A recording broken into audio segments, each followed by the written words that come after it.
Hello guys, welcome back. कैसे आप सब? उम्मीद करता हूँ कि सब खैरियत से होंगे।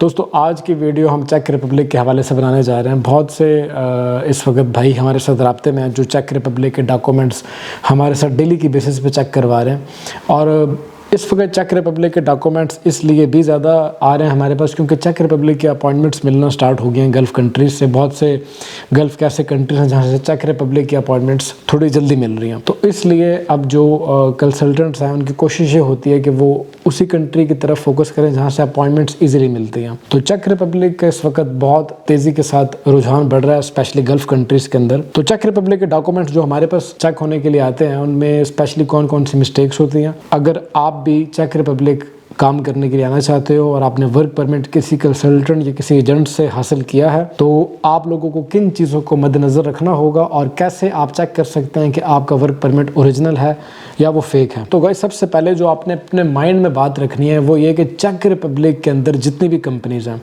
ज़्यादातर जो हमारे पास चेक रिपब्लिक के डॉक्यूमेंट्स चेक होने के लिए आते हैं उनमें या तो ड्राइवर्स का काम है या फिर कंस्ट्रक्शन का काम है या इसके अलावा फॉरेस्ट्री का काम है बहुत ज़्यादा। तो ऐसी जितनी भी कंपनीज आपको वर्क परमिट दे रही हैं तो मोस्टली देखने में ये आया कि बहुत ज़्यादा जिन लोगों ने हमें डॉक्यूमेंट्स भेजे हैं वो नोटराइज नहीं थे।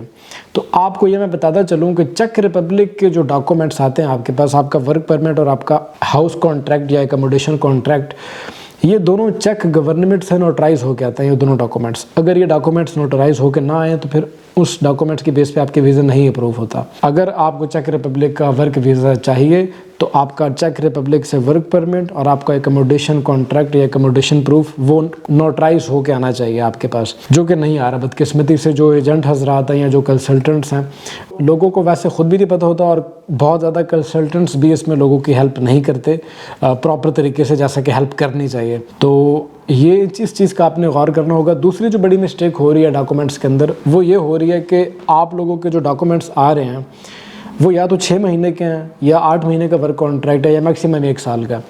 तो गाइस, जो 6 महीने का वर्क कॉन्ट्रैक्ट होता है ये सीजनल वीज़ा की कैटेगरी में आता है।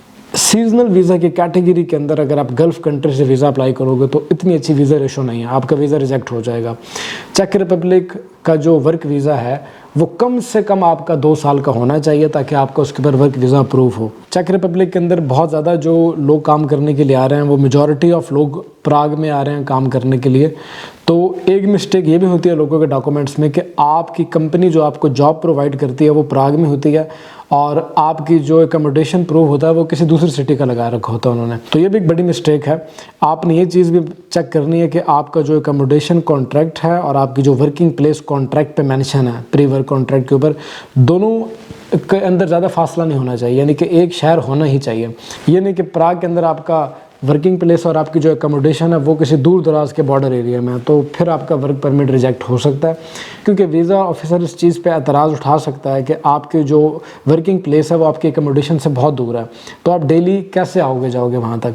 तो ये बड़ा इशू होता है। तो भाई बाकी इसके अलावा अगर आपके डॉक्यूमेंट्स आपके पास मौसूल हो चुके हैं आपके एजेंट या कंसल्टेंट की तरफ से और वो डॉक्यूमेंट्स आप वेरीफाई करवाना चाहते हैं या हमसे चेक करवाना चाहते हैं तो वो आप हमें इस दिए गए ईमेल एड्रेस के ऊपर सेंड कर सकते हैं। आप अपने डॉक्यूमेंट सिर्फ उसी सूरत में हमें भेजें कि आप चेक करवाना चाहते हो। अगर आप चेक नहीं करवाना चाहते तो आप हमें मत भेजें। डॉक्यूमेंट चेक करवाने की एक फ़ीस होती है जो कि आपको ऑनलाइन पे करनी होती है। डॉक्यूमेंट चेक करवा लेने से आप सेफ साइड पे रहते हैं, तो कोशिश कीजिए कि आप चेक करवा लीजिए अपने डॉक्यूमेंट एम्बेसी जाने से पहले, क्योंकि आजकल कंसल्टेंट्स और एजेंट हजरात को भी बीच में समटाइम नहीं समझ आती कि वो कोई छोटी मोटी मिस्टेक कर देते हैं बीच में, तो उससे फिर आपके लिए प्रॉब्लम होगी क्योंकि आपने जितनी बड़ी अमाउंट लगा के और टाइम इतना वेट करके आपने वीज़ा के लिए अप्लाई कर रखा होगा। तो डॉक्यूमेंट वेरीफाई करवा लेने से एक तो आपको तसल्ली होगी, दूसरा आपकी कोई गलती होगी तो वो भी आपकी रिसॉल्व हो जाएगी।